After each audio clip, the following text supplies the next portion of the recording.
Selamat datang kembali. Jika sebelumnya kita hanya melihat pipa lurus atau tangki yang bocor, sekarang mari kita naikkan levelnya. Bayangkan sebuah sistem perpipaan di sebuah gedung atau pabrik di mana pipa tersebut tidak hanya mengecil, tapi juga mendaki ke lantai atas. Disinilah hukum Bernoulli bekerja layaknya sebuah neraca energi yang sempurna. Daniel Bernoulli merumuskan bahwa total energi dalam aliran fluida yang terdiri dari energi tekanan, energi kinetik karena kecepatan, dan energi potensial karena ketinggian akan selalu konstan. Artinya, jika satu variabel naik, variabel lainnya harus mengalah agar keseimbangan tetap terjaga. Ini bukan sekedar rumus, melainkan hukum alam yang memastikan air bisa sampai ke keran lantai atas rumah kita dengan tekanan yang tepat.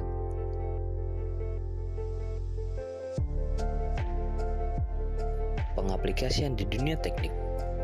Dalam dunia teknik mesin, prinsip ini adalah fondasi dalam merancang booster pump dan sistem distribusi fluida industri. Salah satu alat yang paling cerdas adalah venturimeter. Dengan menyempitkan aliran secara sengaja, kita bisa menciptakan perbedaan tekanan yang kemudian digunakan untuk menghitung laju aliran massa tanpa harus menghentikan aliran tersebut. Prinsip yang sama juga digunakan dalam desain karburator mesin lama untuk mencampur bahan bakar dan udara, sehingga sistem pendingin pada mesin-mesin presisi tinggi seperti spindle pada mesin CNC yang mungkin sedang kalian kembangkan. Memahami bagaimana tekanan dikorbankan untuk mendapatkan kecepatan adalah kunci dari efisiensi termodinamika.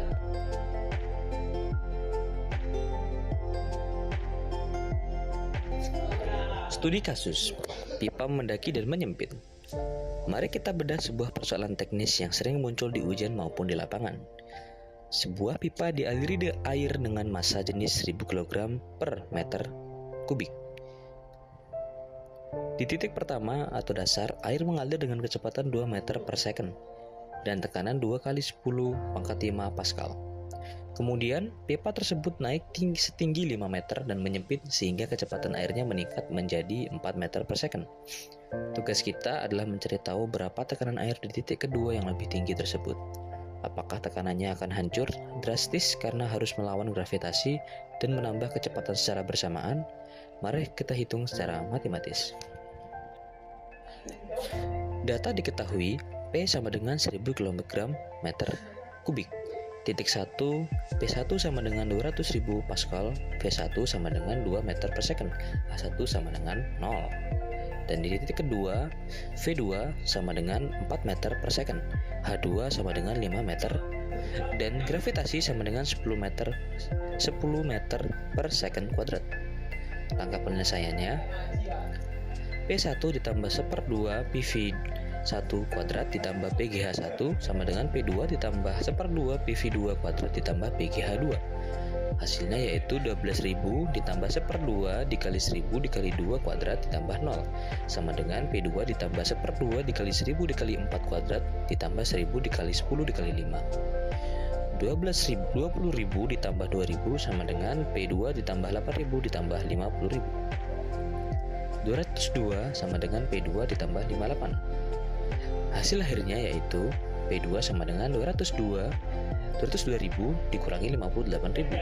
P2 sama dengan 144.000 Pascal atau 1,44 bar. Lihatlah hasilnya.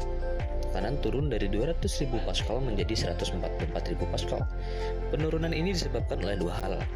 Energi yang digunakan air untuk mendaki melawan gravitasi sejauh 5 meter, serta energi untuk mempercepat laju air di penampang yang lebih kecil. Perhitungan ini membuktikan bahwa dalam mekanika fluida tidak ada yang gratis. Setiap kenaikan posisi atau kecepatan selalu dibayar dengan penurunan tekanan. Dengan menguasai konsep ini, kalian sudah selangkah lebih dekat menjadi seorang engineer yang handal dalam merancang sistem fluida yang efisien. Teruslah bereksplorasi dengan angka karena di balik rumus yang rumit terdapat solusi untuk teknologi masa depan. See you in the next session. Bye-bye.